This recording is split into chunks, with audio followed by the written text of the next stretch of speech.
A veces, el deseo de salir adelante, de alcanzar el éxito a toda costa, nos puede llevar a tomar decisiones equivocadas. Esta historia nos la comparte Ramón, quien viene de una familia muy humilde. Su padre, don Felipe, fue sepulturero en el panteón mejor no mencionarlo por petición de Ramón. Ese lugar que muchos conocen tiene un aire pesado, casi místico. Don Felipe llevaba años trabajando ahí, con las manos llenas de tierra, caminando entre las tumbas y lidiando con los muertos. Pero lo que nunca imaginaron es que un día, el mismo destino que él ayudaba a darles a otros, le tocaría a él de una manera tan extraña. Una mañana, la gente del panteón encontró una mano que sobresalía de la tierra y enseguida se armó el escándalo. Resulta que, al buscar más a fondo, encontraron a mi padre enterrado en una tumba, como si alguien lo hubiera sepultado de madrugada. Nadie entendía nada. Las autoridades llegaron, pero no hubo pruebas claras de qué había pasado. Solo que alguien le había arrebatado la vida y lo había enterrado sin que nadie se diera cuenta. Todos hablaban de conspiraciones, de venganzas, pero nadie tenía pruebas de nada. Mi viejo nunca le contó a nadie si tenía enemigos. Simplemente desapareció así. El golpe fue tan duro para mi familia. Mi madre no podía ni creerlo. Y yo quedé con un gran vacío. Pero las cosas seguían adelante y yo me vi obligado a quedarme con el puesto de sepulturero, porque no había de otra. Tenía que sacar adelante a mi mamá y mis hermanos. No sabía nada de ese trabajo más allá de lo que había visto hacer a mi padre. Pero de alguna manera, los viejos del panteón me enseñaron lo básico. Entre ellos estaba don Enrique, un hombre ya grande, que llevaba años trabajando ahí, y el Choco, un muchacho algo callado, pero siempre dispuesto a ayudar. Lo primero que me dijeron, y con una cara muy seria, fue que si veía algo raro, algo fuera de lugar, tenía que guardar silencio. Lo mismo me dijeron cuando vi las primeras tumbas abiertas en la madrugada, con gente que no parecía tener permiso para enterrar a sus muertos. Aquí no se pregunta nada, Ramón. Me dijo don Enrique: tú haces tu jale y todo lo que veas, no digas nada. Si tú hablas, el panteón te va a tragar. Eso me dijo, y aunque no entendía bien lo que me quería decir, su mirada me hizo saber que debía seguir sus palabras al pie de la letra. Mi primera noche como guardia fue una pesadilla. El panteón estaba en completo silencio, pero yo no podía dejar de escuchar ruidos extraños. Al principio pensé que eran animales, pero luego me di cuenta de que era algo mucho más siniestro. Una familia llegó, con un difunto en una caja de cartón, como si nada. Se metieron en un rincón del panteón y comenzaron a cavar. Yo los observaba desde las sombras, sin saber qué hacer. No había papeles, ni registros, no había nada. Solo escarbaban y enterraban a su muerto. Por supuesto, al principio me sentí incómodo. ¿Qué estaba pasando ahí? ¿Por qué enterraban a esa persona en la oscuridad, sin decirle a nadie? Pero al final, la costumbre se fue haciendo parte de mí y me di cuenta de que esto era algo habitual. La gente llegaba, cavaba y enterraban a sus muertos como si fuera un secreto entre ellos y la tierra. El panteón, al parecer, era el lugar perfecto para esas prácticas clandestinas. Al principio me costaba callarme. El Choco me ofreció un dinero extra para que guardara silencios sobre lo que veía. Y aunque me sentía mal por aceptar ese dinero sucio, no podía acostumbrarme a ver cosas que no debían ser vistas.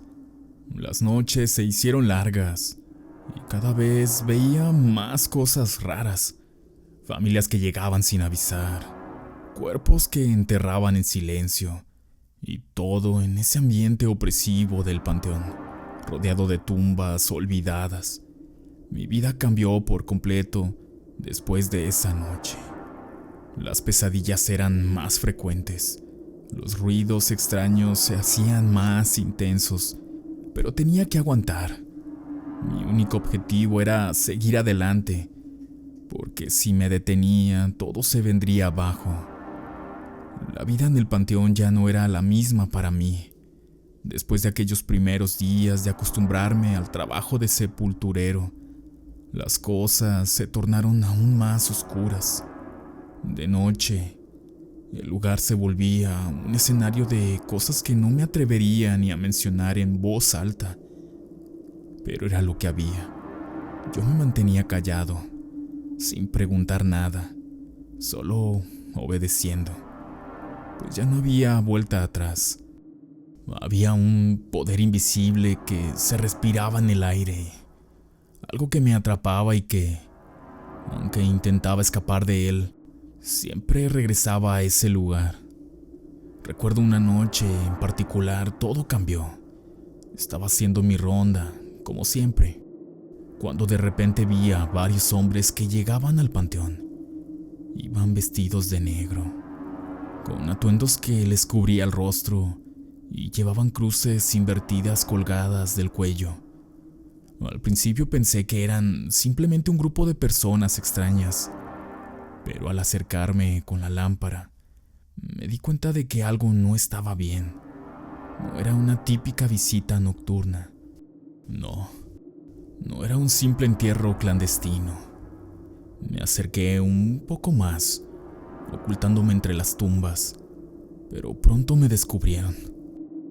Uno de los hombres me vio con la luz de la lámpara y, al instante, me tomó por el cuello y me arrastró al centro del campo santo.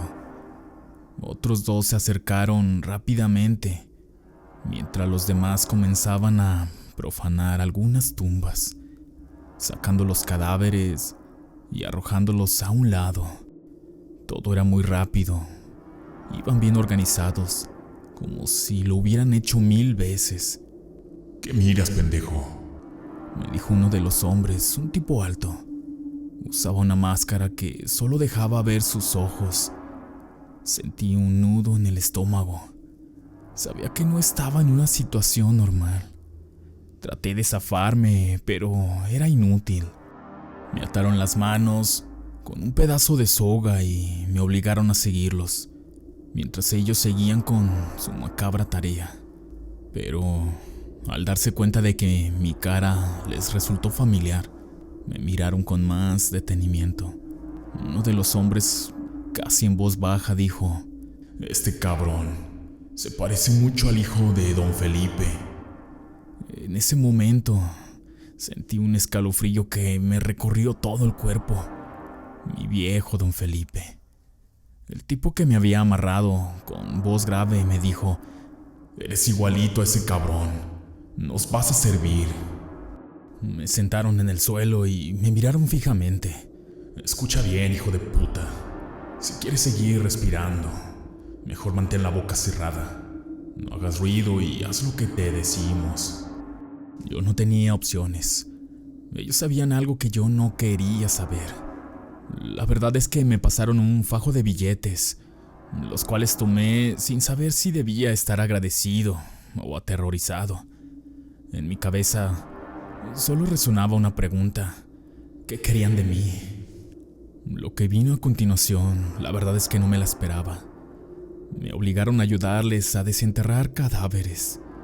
Con la luz tenue de mi lámpara, comencé a excavar junto a ellos, sacando cuerpos de tumbas abiertas hacía tiempo y dejándolos a un costado. Era un trabajo sucio, macabro, pero lo hacía. Ellos me pagaban bien, y a esas alturas, el dinero se convirtió en un consuelo amargo. No era el mismo Ramón de antes.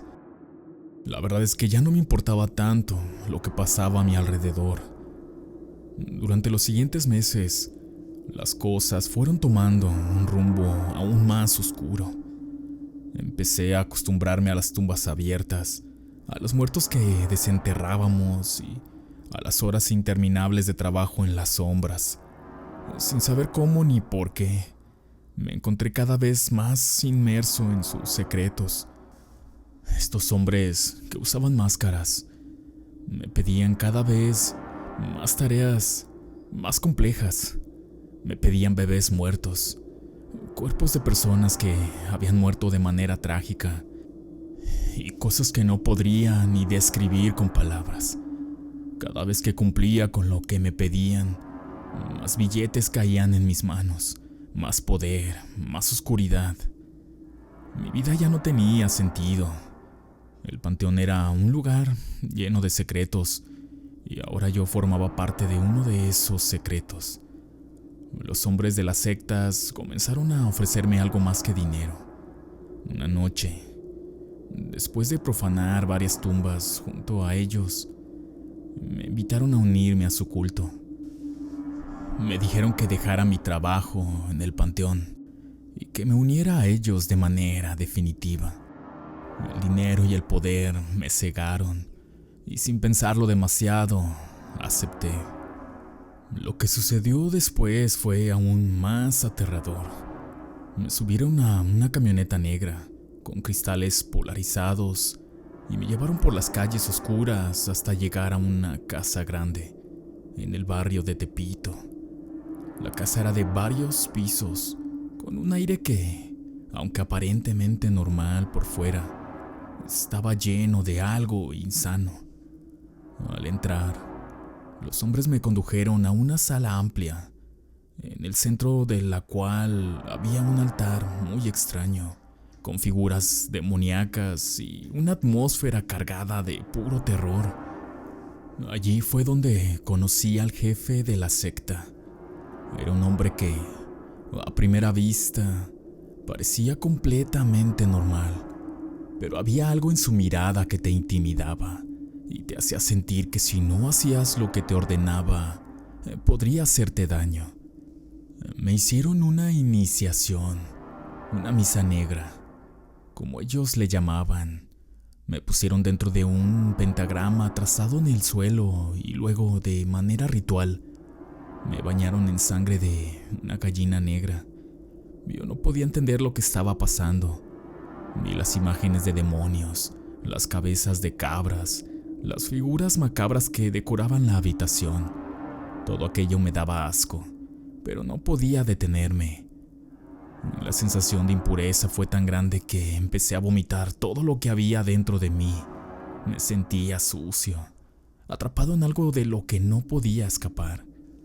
Pero ya no había vuelta atrás. Había hecho un pacto con el diablo y mi alma ya no me pertenecía. Así comenzó mi deceso a las profundidades de la oscuridad, lejos de la luz, de la vida que alguna vez soñé tener. Ahora solo quedaba el frío, la sangre, las tumbas y el culto. Una vida que me había atrapado y que no me dejaría salir jamás.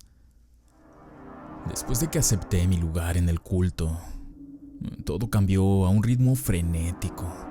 Casi como si el mismo invierno estuviera empujándome hacia su abismo. El dinero comenzó a llegar con una rapidez que nunca había imaginado. Gastaba en todo. De pronto, mi casa tenía más de lo que siempre había soñado. Mi madre ya no se quejaba de la falta de recursos, y mis hermanos comenzaron a tener lo que antes parecía un lujo inalcanzable: ropa nueva, comida en abundancia.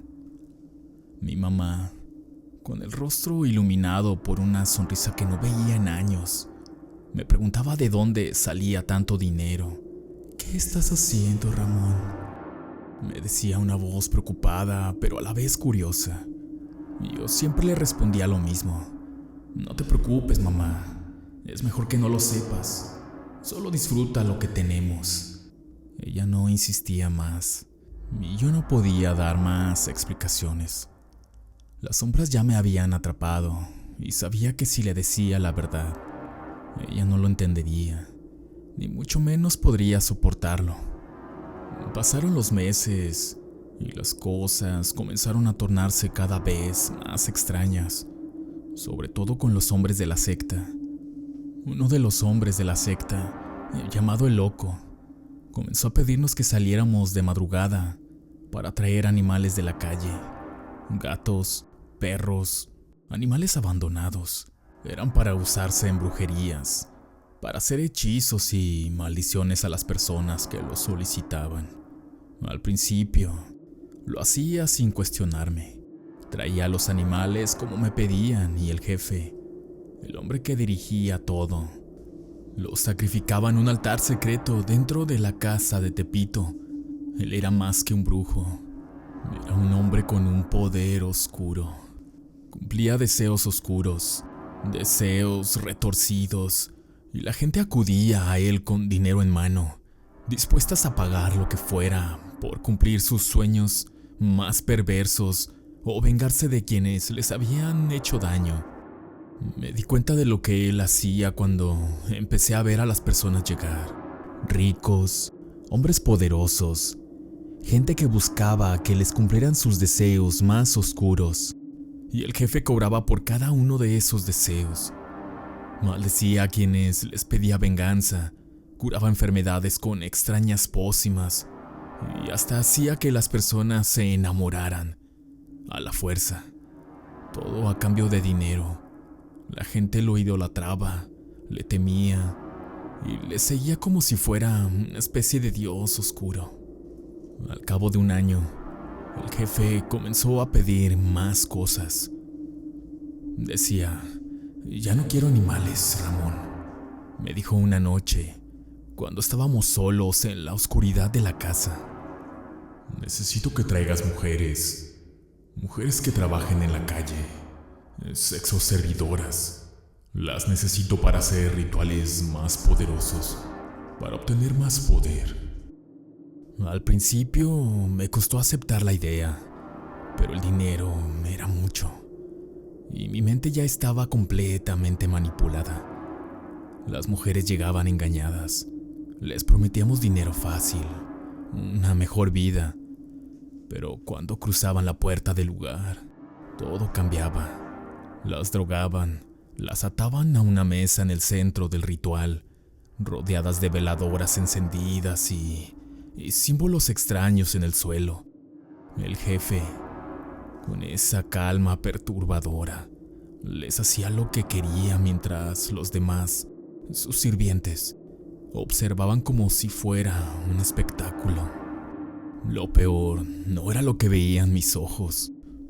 Lo peor era que yo mismo estaba involucrado en todo eso. Aunque no participaba directamente en los rituales, las conducía al lugar y no podía hacer nada.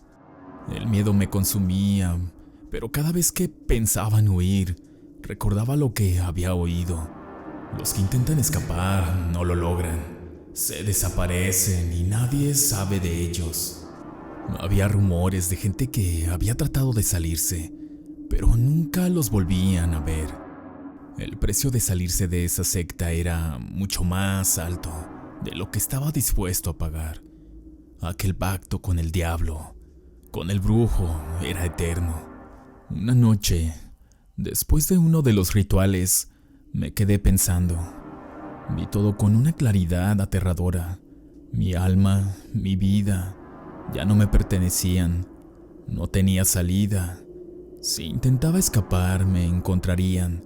Y si decidía seguir, seguiría hundiéndome en un abismo del cual ya no podría salir. Pero lo peor de todo, lo que realmente me aterraba, era que cada vez me sentía más cómodo en ese lugar, cada vez más vacío, más distante de quien solía ser. Pensé en mi mamá, en mis hermanos, en lo que había sido mi vida antes de entrar a ese mundo. El dinero, el poder, el miedo, todo eso había hecho que mi corazón se endureciera.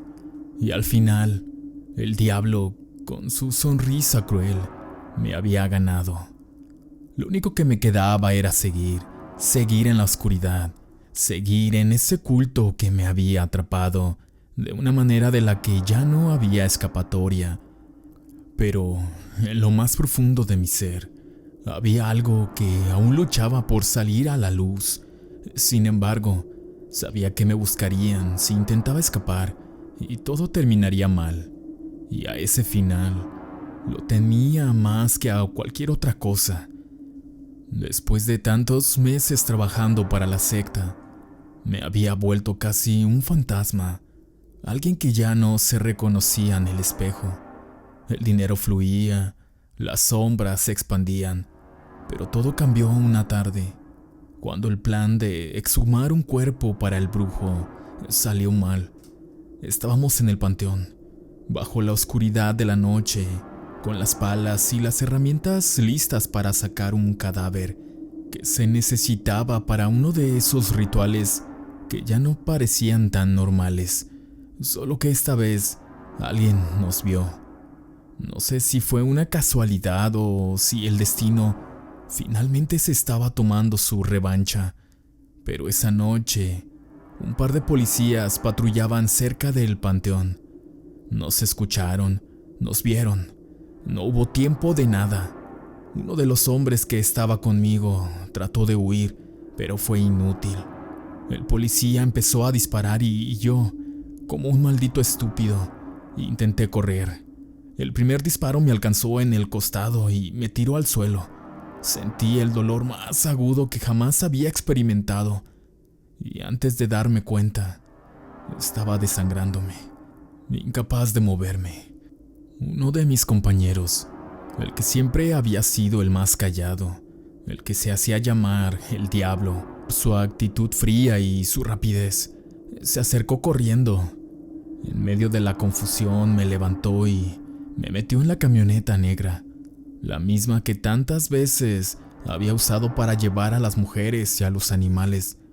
«No vas a morir, cabrón», me dijo mientras trataba de detener la hemorragia. «El jefe no quiere que te mueras». El viaje a la casa del brujo se me hizo eterno. Cada vez que abría los ojos, veía la carretera desdibujada. Escuchaba murmullos lejanos, pero todo me parecía como si estuviera soñando. Cuando finalmente llegamos, no me sorprendió ver el altar oscuro con la estatua de la cabeza de cabra en el centro. Me pusieron sobre el suelo, bajo el altar, mientras el brujo, el líder de todo este maldito circo, se acercaba con una expresión que mezclaba curiosidad y poder. Recuerdo que me sentía completamente fuera de mi cuerpo. La fiebre me quemaba por dentro y los dolores del disparo seguían latentes, pero no sabía si realmente estaba consciente o si todo esto era parte de un mal sueño. El brujo, con su voz suave pero autoritaria, comenzó a murmurar palabras en un idioma que no entendía, y poco después sentí como si una niebla espesa me envolviera.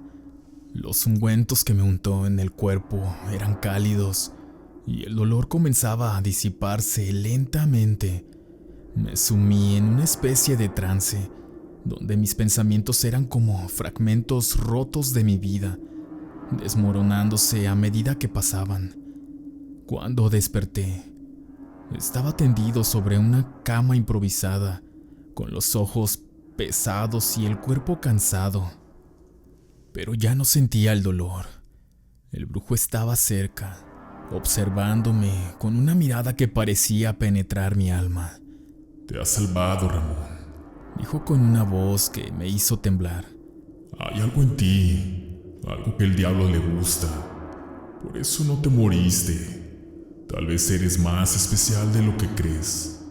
La palabra especial se me clavó como un cuchillo. ¿Qué quería decir con eso? ¿Qué era lo que en realidad me había salvado de la muerte?